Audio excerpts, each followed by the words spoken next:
മറ്റ് കർമ്മങ്ങളടക്കം നടത്താൻ കഴിയാത്ത രീതിയിൽ മുഖമടക്കം വികൃതമാക്കിക്കൊണ്ടായിരുന്നു ആ ഒരു കൊലപാതകം നടന്നത്. എന്തായാലും നമുക്ക് രഞ്ജിത്തിന്റെ ഭാര്യയുമായി ഒന്ന് സംസാരിക്കാം. ശിശി, ഇപ്പോൾ കുറേ നാളുകൾ 49 ദിവസം നീണ്ടുന്ന ഒരു വിചാരണയ്ക്ക് ശേഷം ഒരു വിധി വന്നിരിക്കുന്നു. സാധാരണ രീതിയിലുള്ള ഒരു കൊലപാതകമേ അല്ലായിരുന്നു. ഒരു ആലപ്പുഴയിൽ റെസിഡൻഷ്യൽ കോളനിയിൽ കയറി പരസ്യമായ ഒരാളെ കൊലപ്പെടുത്തുക. എന്ത് തോന്നുന്നു ഈ നിമിഷം? വിധിയിൽ ആശ്വാസമുണ്ട്. 15 പേരും കുറ്റക്കാരാണെന്ന് കണ്ടതിൽ ആശ്വാസമുണ്ട്. ഈ ശിക്ഷ എന്താവും എന്നുള്ളതിനെക്കുറിച്ച് പരമാവധി കിട്ടുമെന്നുള്ള പ്രതീക്ഷയിലാണ്. ഒരിക്കലും എക്സ്പെക്ട് ചെയ്യാത്തൊരു കേസായിരുന്നു രഞ്ജിത്തേന്റെ ഒരു കേസ്. കാരണം ഇങ്ങനെ ഒരാളെ തെരഞ്ഞെടുക്കുമെന്നൊന്നും ഒരിക്കലും പ്രതീക്ഷിച്ചിട്ടേയില്ല. പ്രത്യേകിച്ച് കുട്ടികളടക്കം ആ ട്രോമയിൽ നിന്ന് മറികടന്നിട്ടുണ്ടോ ഇപ്പോഴും? ഇല്ല, ഇപ്പോഴും ഇല്ല. ഓരോ നിമിഷവും നമ്മൾ അതിലൂടെ തന്നെയാണ് കടന്നു പോകുന്നത്. അതെന്തായാലും ലൈഫ് ലോങ് നമ്മുടെ കൂടെ തന്നെയുള്ള വേദന തന്നെയാണത്.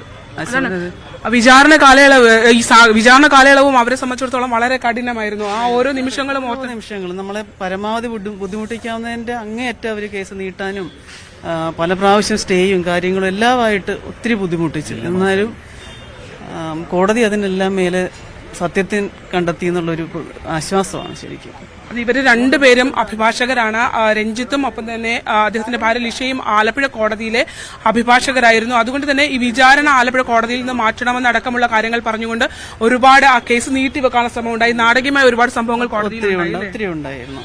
സുപ്രീം കോടതി വരെ പോയതാണ് അവര്.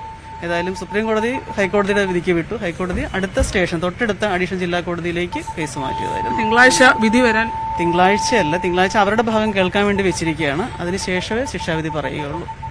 എന്തായാലും ഉറച്ചു വിശ്വസിക്കുന്നു കോടതിയിൽ. നീതിപീഠത്തിൽ വിശ്വാസമുണ്ട്.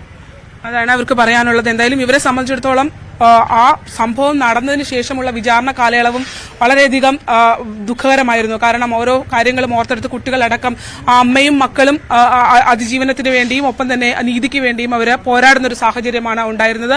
കുട്ടികളും കോടതിയിൽ കൃത്യമായി എത്തി ആ കാര്യങ്ങൾ അവർ വ്യക്തമായി പറഞ്ഞു എന്നുള്ളതാണ്. ധൈര്യത്തോടു കൂടി അവർ കാര്യങ്ങൾ ഏറ്റുപറഞ്ഞു എന്നുള്ളതാണ്. എന്തായാലും കുറെ ദിവസങ്ങളായി നീണ്ടുനിന്ന വിചാരണയ്ക്കൊടുവിൽ, അതായത് രഞ്ജിത്തിന്റെ പ്രായമായ അമ്മ ഉൾപ്പെടെ ആ കോടതിയിലെത്തി കാര്യങ്ങൾ പറയേണ്ടി വരുന്ന, തന്റെ കൺമുന്നിൽ സംഭവിച്ച കാര്യങ്ങൾ ആവർത്തിക്കേണ്ടി വരുന്ന ഒരു സാഹചര്യമൊക്കെ ഉണ്ടായി. പക്ഷെ അവിടെ ഒന്നും പതറാതെ ആ കുടുംബം ഒന്നടങ്കം അവർ പിടിച്ചു നിന്നു എന്നുള്ളതാണ്. എന്തായാലും അതിനകത്താണ് ഇപ്പോൾ ഈ 15 പ്രതികളും കുറ്റക്കാരാണ് എന്ന് കണ്ടെത്തിക്കൊണ്ട് മാവേലിക്കര സെഷൻസ് കോടതിയുടെ ആ ഒരു കണ്ടെത്തൽ വന്നിരിക്കുന്നത്. എന്തായാലും